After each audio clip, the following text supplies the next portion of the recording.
Welcome to ए इडू और ए edu के हमारे इस यूट्यूब चैनल में आप सभी का स्वागत है।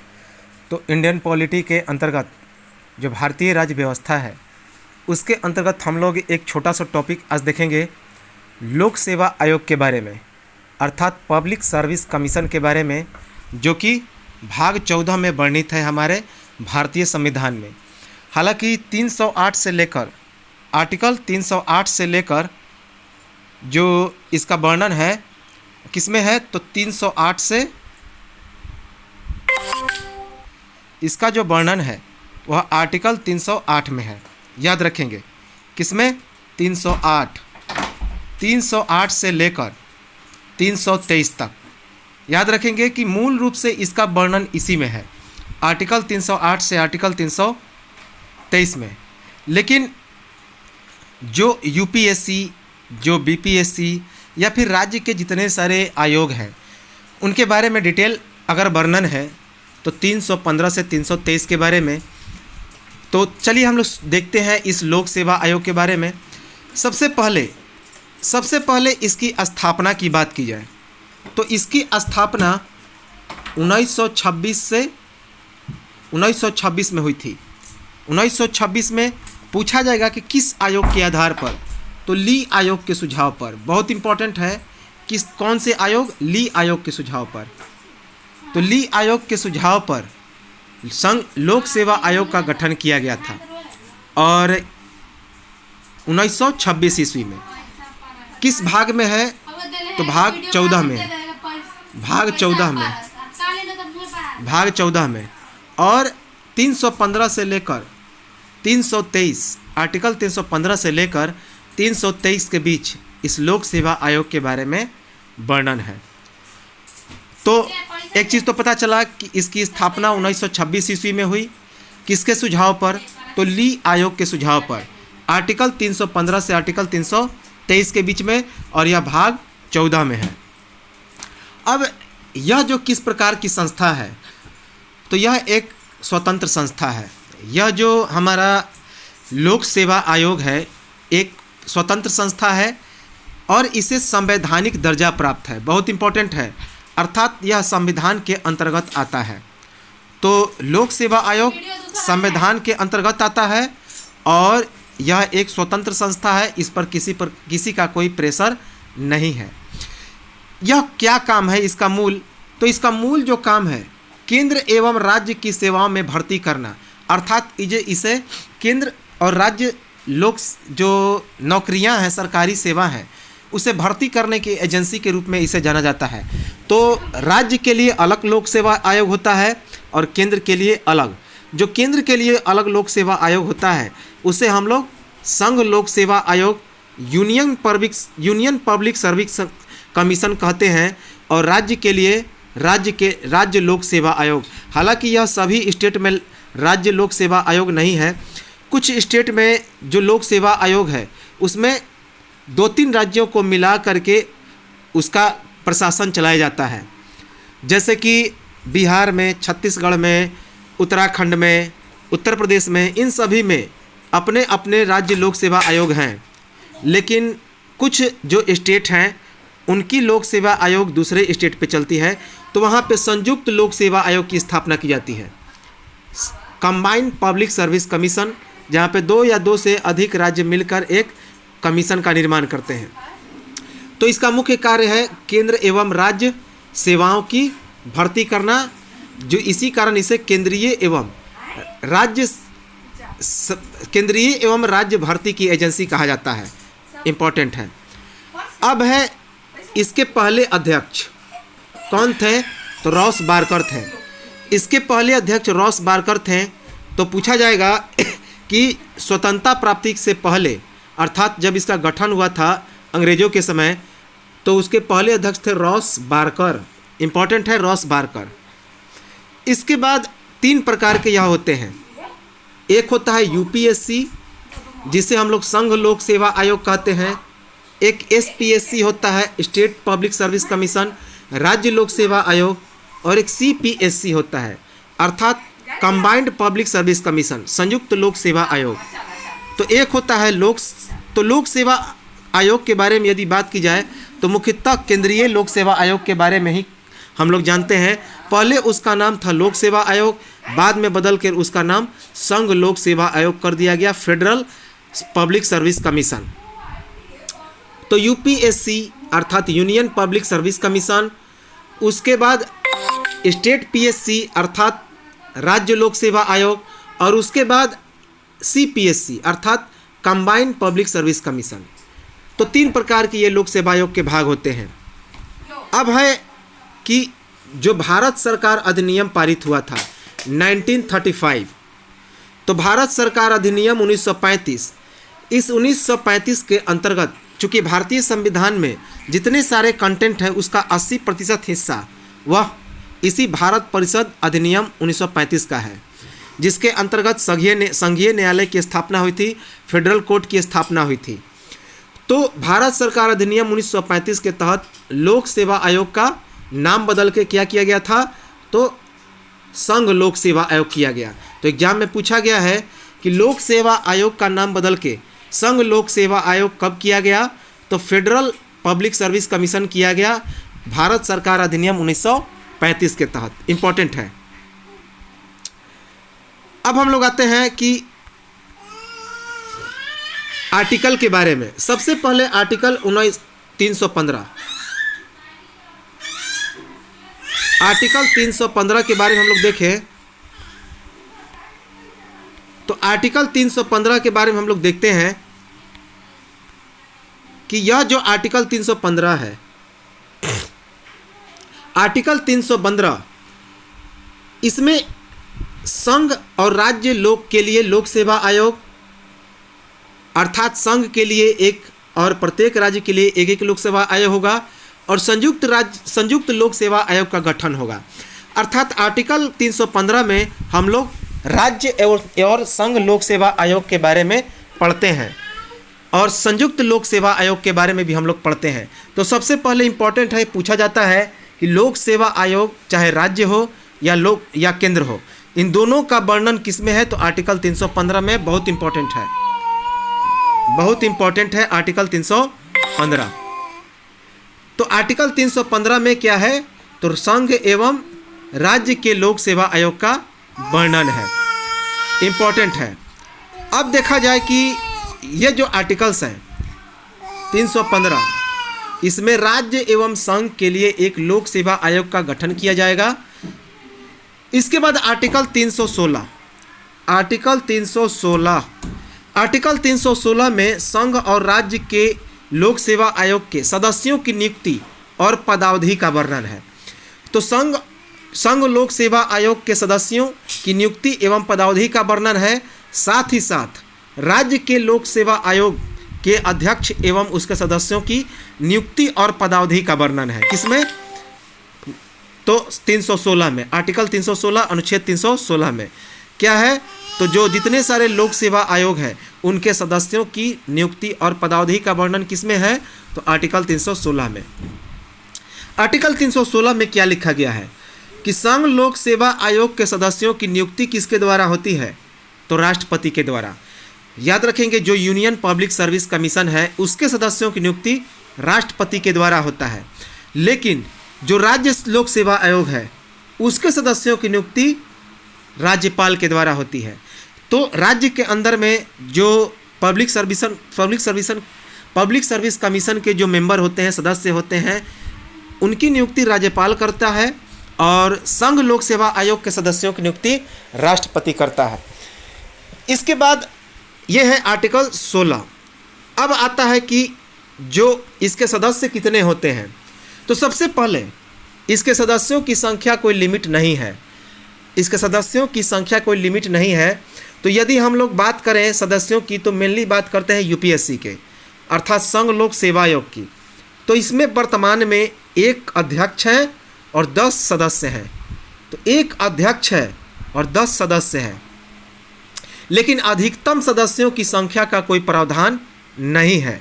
तो इसमें एक अध्यक्ष और वर्तमान में 10 सदस्य हैं, लेकिन अधिकतम सदस्यों का कोई प्रावधान नहीं है वर्तमान में क्या लोक सेवा आयोग में इसका कोई प्रावधान है ही नहीं। अधिकतम कितना हो सकता है, लेकिन अध्यक्ष एक रहेगा और सदस्य की संख्या कुछ भी हो सकता है, लिमिट इसका नहीं है। अगर वर्तमान में पूछा जाए तो एक अध्यक्ष और 10 सदस्य हैं। इसके बाद योग्यता की बात की जाए तो योग्यता की यदि बात की जाए तो पूरे सदस्य के 50% सदस्यों के पास कम से कम 10 बरस सरकारी सेवा का अनुभव होना चाहिए, सरकारी नौकरी में होना चाहिए। कम से कम कितना, तो 10 साल। तो जितने सारे मेंबर होते हैं उसमें से 50% लोगों के पास 10 बरस की सरकारी नौकरी होनी चाहिए। मेनली देखा जाए तो सभी लोगों के पास इतनी योग्यता होनी चाहिए। तो इसके सदस्यों के पास 10 बरस का सरकारी कम से कम अनुभव होना चाहिए सरकारी सेवा में, सरकारी नौकरी में। लेकिन इसके जो मेन अध्यक्ष है इसी में से चुनाव होता है जो अनुभवी होते हैं। तो पहला कम से कम 10 बरस का सरकारी सेवा का अनुभव होना चाहिए। उसके बाद पदावधि कितनी है, अर्थात कितने समय तक इनके सदस्य रहते हैं। तो अगर संघ लोक सेवा आयोग की बात की जाए तो संघ लोक सेवा आयोग के सदस्य 6 बरस या 65 बरस से पहले, जो पहले हो उतना समय तक रहते हैं, उसके बाद रिटायर हो जाते हैं। ऐसे कि जैसे कि मान लेते हैं कि कोई व्यक्ति जो है, कोई मान लेते हैं संघ लोक सेवा आयोग का मेंबर है, अगर उसकी उम्र जो है 65 बरस हो गई, 65 बरस हो गई और वह जो संघ लोक सेवा आयोग का मेंबर बना तो वह 5 ही बरस तक मेंबर बना। 6ठा बरस बनने से पहले उसकी आयु कितनी हो गई, तो 65 बरस हो गई, तो वह रिटायर कर जाएगा। वह 6 बरस पूरा नहीं कर पाएगा, याद रखेंगे। लेकिन यदि मान लेते हैं कि रिटायरमेंट के टाइम तक उसका 65 बरस आयु नहीं हुआ, लेकिन अध्यक्ष पद पे वे सदस्य बन गया और 6 बरस तक वह सेवा दे दिया, तो कोई ज़रूरी नहीं है कि 65 बरस उम्र हो या फिर ना हो, इसकी भी कोई ज़रूरी नहीं है। यदि 6 बरस तक वह कंप्लीट सेवा कर लिया तो 6 बरस के बाद वह ऑटोमेटिकली रिटायर हो जाएगा, वह 7वां बरस नहीं पूरा करेगा। इम्पोर्टेंट है, याद रखेंगे। तो ये 6 बरस या 65 बरस दोनों में से जो पहले हो वह संघ लोक सेवा आयोग के पदावधि के लिए माना जाता है, इम्पोर्टेंट है। अब देखिए राज्य लोक सेवा आयोग के लिए, तो अब राज्य लोक सेवा आयोग की बात की जाए तो राज्य लोक सेवा आयोग में यह 62 बरस हो जाता है। क्या चीज़, 62 बरस। जैसे कि 6 बरस या फिर 62 बरस, इन दोनों में जो पहले आए वही होगा राज्य लोक सेवा आयोग के लिए, स्टेट पब्लिक सर्विस कमीशन के लिए। तो इम्पोर्टेंट है कि कितनी इसकी पदावधि होती है संघ लोक सेवा आयोग के मेंबर के लिए, तो 6 बरस या 65 बरस, इन दोनों में से जो पहले हो। राज्य लोक सेवा आयोग के लिए तो 6 बरस या फिर 62 बरस, या इन दोनों में से जो पहले हो। उसी प्रकार संयुक्त लोक सेवा आयोग के लिए, चूँकि राज्य ही मिलकर संयुक्त लोक सेवा आयोग का निर्माण करते हैं, तो इसके लिए भी 6 बरस या 62 बरस, इन दोनों में से जो पहले हो। अब आता है आर्टिकल 317। तो अनुच्छेद 317 में क्या लिखा गया है कि संघ लोक सेवा आयोग और राज्य लोक सेवा आयोग के अध्यक्ष एवं सदस्यों के निलंबन एवं हटाने की प्रक्रिया। तो 317 में इसके सदस्यों और अध्यक्ष को हटाने और निलंबन की प्रक्रिया का वर्णन है। तो उसे भी हम लोग देख लें क्या है। तो सबसे पहले देखिए, सबसे पहले मुद्दा क्या है कि इसे तो कोई हटा नहीं सकता है। सबसे पहले हटाने का मूल काम कौन होता है, तो प्रेसिडेंट के पास, राष्ट्रपति के पास। किसका, यदि संघ लोक सेवा आयोग का मैटर है तो उसे राष्ट्रपति हटा सकता है। लेकिन राष्ट्रपति हटा सकता है, लेकिन यदि बात की जाए राज्य लोक सेवा आयोग के लिए तो वह गवर्नर के हाथों में रहता है। किसके हाथों में, गवर्नर के हाथों में, अर्थात राज्यपाल के हाथों में। तो राज्य लोक सेवा आयोग के सदस्यों को हटाने के लिए जिम्मा किसके पास है, राज्यपाल के पास, और राष्ट्रपति के पास अधिकार प्राप्त है किसको हटाने के लिए, तो केंद्र जो संघ लोक सेवा आयोग के मेंबर होते हैं। तो लेकिन हटाने के लिए भी उनके कुछ नियम हैं, जैसे कि राष्ट्रपति ऐसे ही नहीं हटा सकता है, उसके लिए कदाचार का आरोपी होना चाहिए। कदाचार का आरोपी होना चाहिए। किसे? तो कदाचार का आरोपी होना चाहिए, याद रखेंगे। यदि कदाचार का आरोपी है कौन? संघ लोक सेवा आयोग का मेंबर, तो राष्ट्रपति हटा सकता है, लेकिन हटा नहीं सकता है, उसको सस्पेंड करेगा। क्या करेगा? सस्पेंड करेगा, निलंबन करेगा। मामला जाएगा सुप्रीम कोर्ट में। अब ये मामला जाएगा सुप्रीम कोर्ट में, तो सुप्रीम कोर्ट में वह निर्णय चलेगा और सुप्रीम कोर्ट उस मुद्दे को देखेगा कि आखिर जो राष्ट्रपति कदाचार का आरोप लगाया है तो क्या वह सही है या गलत है। यदि सही हुआ तब जाकर उसे काफ़ी जटिल प्रक्रिया के द्वारा हटाया जा सकता है, अन्यथा राष्ट्रपति केवल उसको निलंबित करके रख सकता है। तो राज्यपाल भी वही करेगा। राज्यपाल भी उच्चतम न्यायालय के आदेश के अनुसार ही चलेगा और उसको निलंबित करके रख सकता है, लेकिन हटाने का अधिकार किसका है? तो अंतिम निर्णय रहेगा हाई कोर्ट का या फिर अंत में सुप्रीम कोर्ट का। याद रखेंगे ये है हटाने की प्रक्रिया 317 में। अब है कि हटाने का अधिकार किसके पास है? तो संघ लोक सेवा आयोग के मेंबर को हटाने का अधिकार राष्ट्रपति के पास है।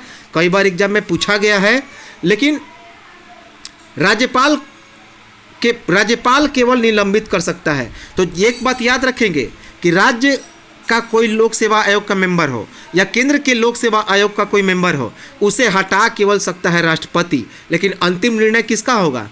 उच्चतम न्यायालय का होगा। लेकिन राज्यपाल हटा नहीं सकता है, वह केवल निलंबित कर सकता है।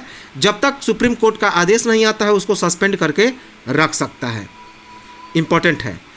अब है कि आर्टिकल 318, लेकिन आर्टिकल 317 है, उसमें कौन कौन से, अगर मान लेते हैं कि क्या क्या कदाचार का आरोप लग सकता है, तो सबसे पहले दिवालिया घोषित होने पर, अगर संघ लोक सेवा आयोग का मेंबर या राज्य लोक सेवा आयोग का मेंबर दिवालिया घोषित हो जाए अर्थात कंगाल हो जाए, तो उस कंडीशन में भी उसे हटाया जा सकता है।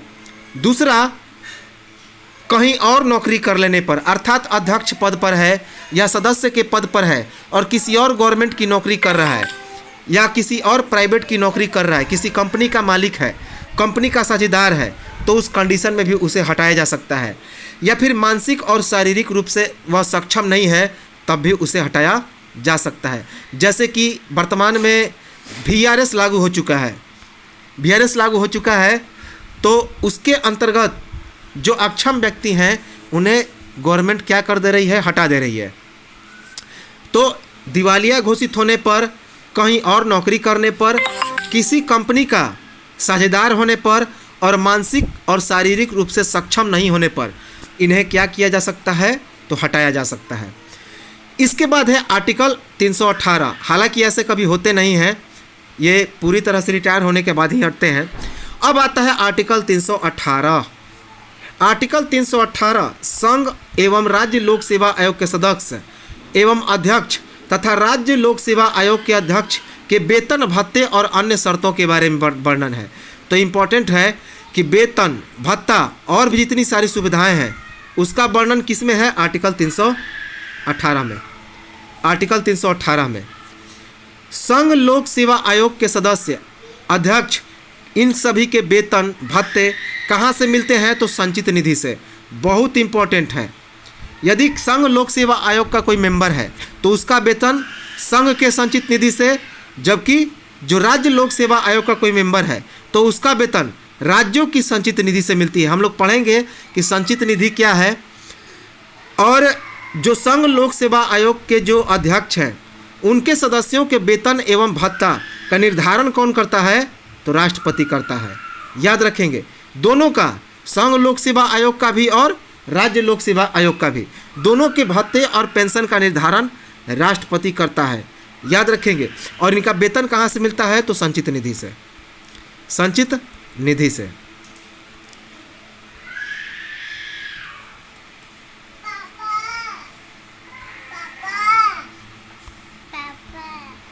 याद रखेंगे।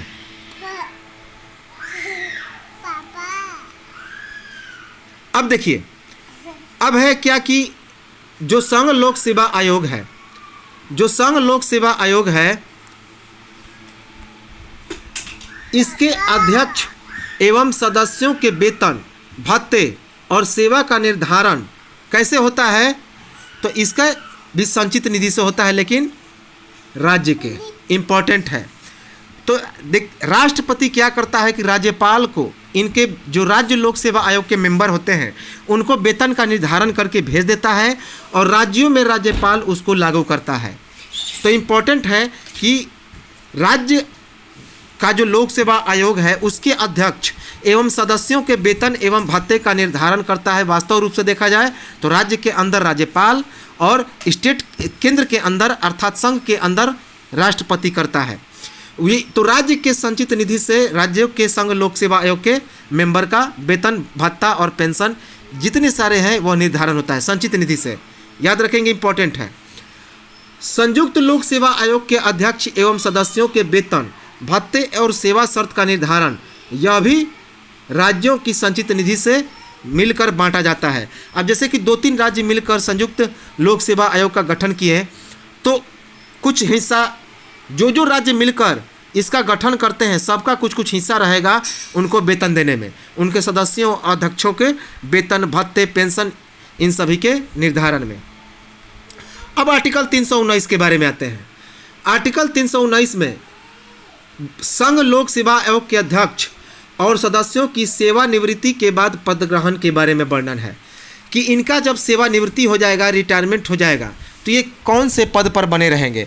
तो याद रखेंगे, बहुत इंपॉर्टेंट है कि जब इनकी रिटायरमेंट हो जाएगी, जो अध्यक्ष पद पे होंगे, अध्यक्ष पद पर जो होंगे वो रिटायरमेंट के बाद किसी पद पर वो नहीं रह पाएंगे, न तो अध्यक्ष पद पर ही न ही सदस्य पद पर। तो रिटायरमेंट के बाद कोई सरकारी पद नहीं ग्रहण कर सकते। कौन? अध्यक्ष। जो संघ लोक सेवा आयोग के अगर अध्यक्ष हैं तो रिटायरमेंट के बाद कोई सरकारी पद ग्रहण नहीं कर सकते। लेकिन जो सदस्य हैं वे सदस्य रिटायरमेंट होने के बाद अध्यक्ष पद पर बन सकते हैं, क्योंकि अध्यक्ष से बड़ा तो कोई पद है नहीं, तो सदस्य अध्यक्ष पद पर जा सकते हैं रिटायरमेंट के बाद, लेकिन अध्यक्ष रिटायरमेंट के बाद कोई सरकारी पद पर नहीं रह सकते। उसी प्रकार जो राज्य लोक सेवा आयोग के जो सदस्य हैं वे राज्य लोक सेवा आयोग के अध्यक्ष बन सकते हैं और जो अध्यक्ष हैं वे कोई पद पर नहीं जा सकते। आर्टिकल 320, आर्टिकल 320 में है कि संघ और राज्य लोक सेवा आयोग के क्या क्या कार्य हैं। तो संघ और राज्य लोक सेवा आयोग के क्या क्या कार्य है, तो अभी हमने बताया कि एक तो ये नियुक्तियां करती हैं, भर्ती करती हैं, तो पदोन्नति, पेंशन, भत्ता, तबादला इत्यादि मुद्दों पर राष्ट्रपति या राज्यपाल को ये क्या करते हैं तो सलाह देते हैं। याद रखेंगे, चूँकि ये सबसे बड़े पद होते हैं स्टेट के अंदर में, जो राज्य लोक सेवा आयोग के मेंबर होते हैं ये राज्य के सबसे बड़े पद होते हैं, तो ये राज्यपाल को सलाह देते हैं क्या वेतन होगा, भत्ता होगा, पेंशन होगा। और संघ लोक सेवा आयोग के मेंबर होते हैं वे संघ के सबसे बड़े पद पर होते हैं, तो वे राष्ट्रपति को सलाह देते हैं पेंशन, भत्ता, तबादला इत्यादि मुद्दों पर केंद्र के अंदर में। और साथ ही साथ नियुक्तियों का, यह चूँकि नियुक्तियाँ भी करते हैं, ये एक प्रकार के एजेंसी का भी काम करते हैं नियुक्तियों का। आर्टिकल 321, आर्टिकल 321 में लिखा गया है संघ और राज्य लोक सेवा आयोग के कार्यों में वृद्धि संसद या विधान मंडल के द्वारा कानून बनाकर। तो याद रखेंगे कि 321 में लिखा गया आर्टिकल अनुच्छेद 321 में कि संघ लोक सेवा आयोग और राज्य लोक सेवा आयोग के कार्यों में बढ़ोतरी की जा सकती है, लेकिन किसके द्वारा? तो संसद के द्वारा और विधान मंडल के द्वारा कानून पारित करके इसे अधिनियम बनाकर। तो केंद्र के जो संघ लोक सेवा आयोग के मेंबर होते हैं इनके कार्यों में वृद्धि कैसे की जाएगी? तो संसद के द्वारा कानून बनाकर, और राज्य के अंदर में जो राज्य लोक सेवा आयोग के मेंबर होते हैं विधान मंडल के द्वारा कानून बनाकर उनके कार्यों में वृद्धि कर सकते हैं। इसके बाद आर्टिकल 322, आर्टिकल 322 की बात की जाए तो आर्टिकल 322 में संघ लोक सेवा आयोग और राज्य लोक सेवा आयोग के खर्चों का विवरण है, अर्थात इनका जो है खर्च, वेतन, भत्ता कैसे मिलता है? तो संचित निधि से। याद रखेंगे कि आर्टिकल 322 में संघ और लोक सेवा आयोग के खर्च का विवरण है। तो अभी हमने इसे हालांकि पढ़ लिया, कैसा विवरण है, कहाँ से खर्च निकलता है, तो संचित निधि से। राज्य के लोक सेवा आयोग के मेंबर को राज्य की संचित निधि से, जबकि संघ के जो मेंबर होते हैं संघ लोक सेवा आयोग के मेंबर, उन्हें संघ की संचित निधि से निकलती है, केंद्र की संचित निधि से। इंपॉर्टेंट है। अब है आर्टिकल 23 और आखिरी आर्टिकल 323 में क्या लिखा गया है। तो आर्टिकल 323 में लिखा गया है कि संघ और राज्य लोक सेवा आयोग की रिपोर्ट, कि संघ और राज्य लोक सेवा आयोग की रिपोर्ट।